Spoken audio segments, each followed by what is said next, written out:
All right, guys, my goal today is get rid of that pesky slice. 80% of you miss it out to right field. And I've got a couple of very, very expensive training aids here that I'll be selling on my website. This is a 2x4. It's not quite finished yet. My brand color is orange. I'm going to paint this, put my logo on it, maybe a little signature on the outside, figure out a catchy name and sell it for $197. If you have any interest, just keep posted. Or you could just go to Home Depot or Lowe's and grab one of these yourself for $1.99, entirely up to you. I got myself an old tennis racket here that's going to help us understand and see a little bit what the club face is doing visually. So there it is, a 2x4 and a tennis racket. Who would have known you could fix your slice with those two things? So, club face first. You guys get your club face too open. There's no question about that. That's the reason you slice the golf ball. You're not hitting it right because you come over the top of it. You have to come over it because your club face is open. Now, I know you've heard this before. Open club face, and then you're trying to fix your club, get it more hooded, get your lead wrist in this sort of bowed flex position throughout your entire golf swing. I know what you're working on out there. Very difficult to do a lot of that stuff. Why not just strengthen your grip?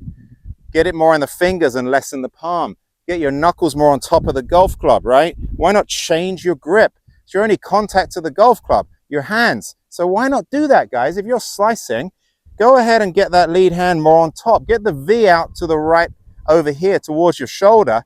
Make it so easy to articulate the wrist and get that club face closing. In fact, you probably won't even have to do it. You may be able to just make swings and get rid of your slice just because you've got a stronger grip. So please start there. Strengthen the grip. Once you strengthen the grip, what I'm going to do here is I'm going to grab the tennis racket and I'm going to put it up against the side of the golf club so you've got a little better visual here. So point the tennis racket in the same direction as the club face. And what we want to do here is we want to sort of get the club face feeling like it's a little bit more matched to our spine angle. You see here I've got some inclination towards the golf ball. It's what we call pitch, bending forward from the hips. And we want to match that up nicely and get the toe of the club pointing down. Now, I'm not really feeling like I'm twisting the golf club at all there because my grip is a little bit stronger. It just wants to go there as long as I keep my hands, relatively speaking, to the side of the racket or to the side of the club. What I don't want to do is get the left hand on top and the right hand underneath.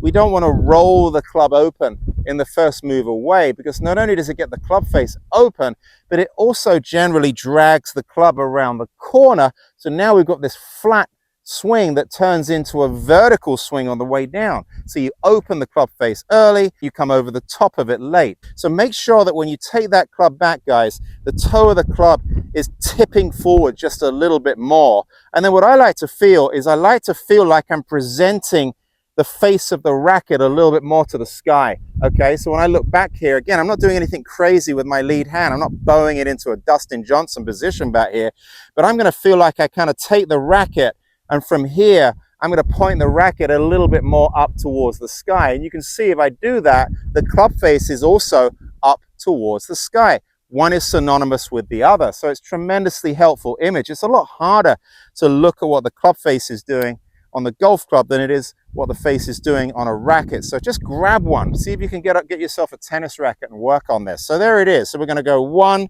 Notice the toe is tipped forward. It's matching my spine angle. 2. You can see the racket of the golf club is pointing at the sky. And then we're going to go ahead and bring the club down and look at the golf club. And you can see again, the toe of the club is matching my spine. The last thing we want to do out there is be thinking about a bunch of different positions. But when you're on the driving range, it doesn't hurt to have some reference points, okay? We'll do it one more time. Match the face to the spine, racket to the sky, match the face to the spine. You just do that over and over. By the time you get down to this position, you're not going to have to work particularly hard to get your club face squared up.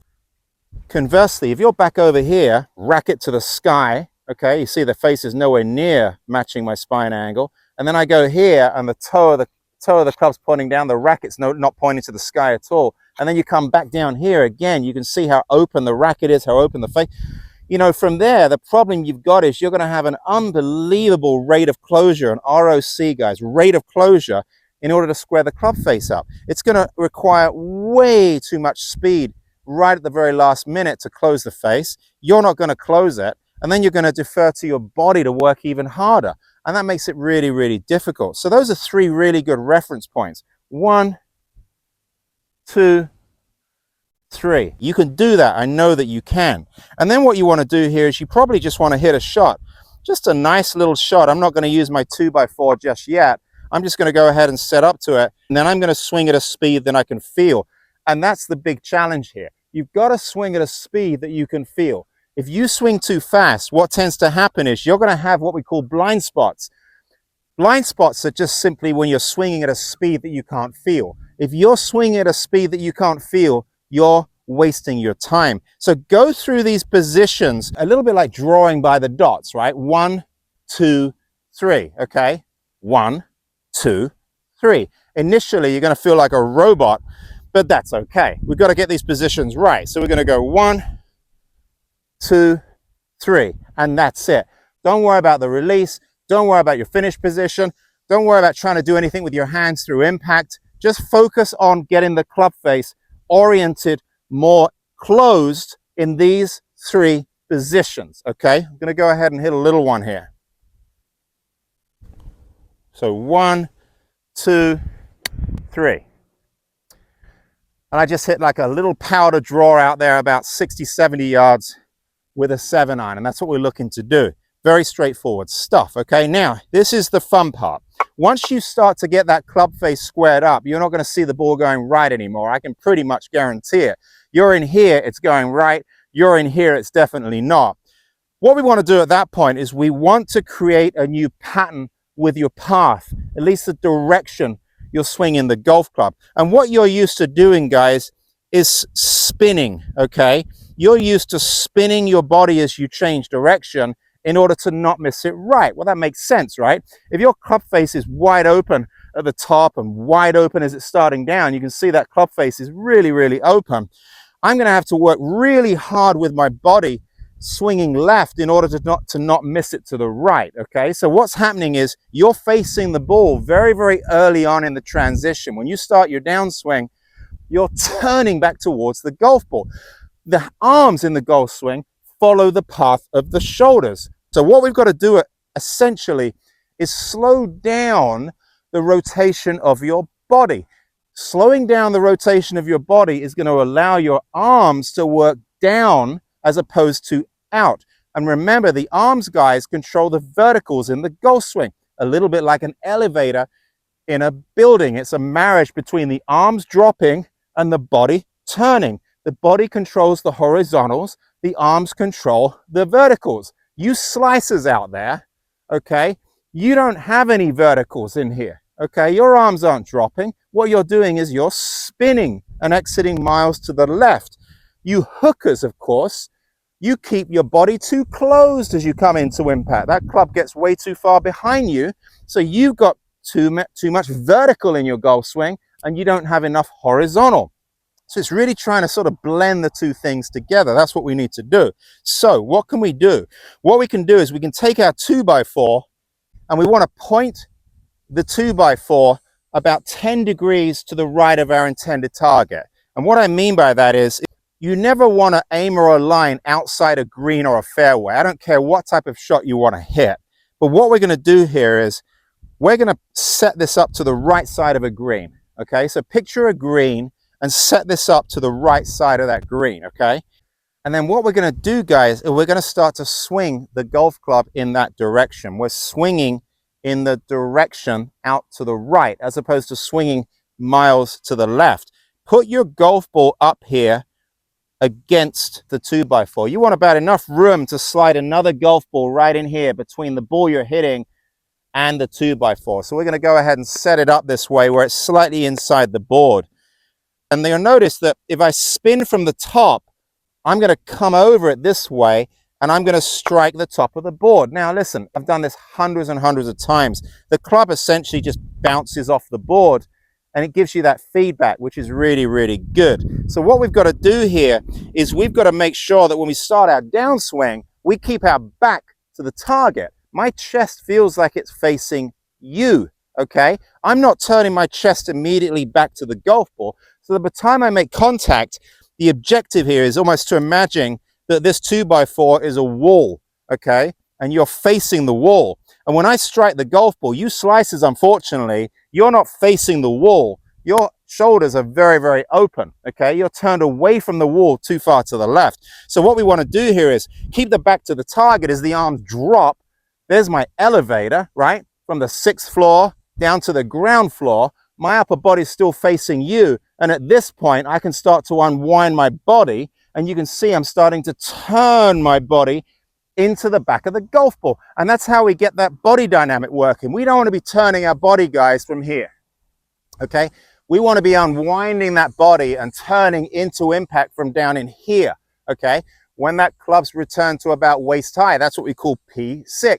And of course, now your toe is inclined forward. It's not wide open. So we've got the club face taken care of. So if you combine your arms dropping here with keeping your back to the target, it's going to change everything. It's going to change the shape of your golf shot. It's going to change your distance. It's going to make an incredible difference to you. So this is your friend. Start with the tennis racket. Get your club face in a good position.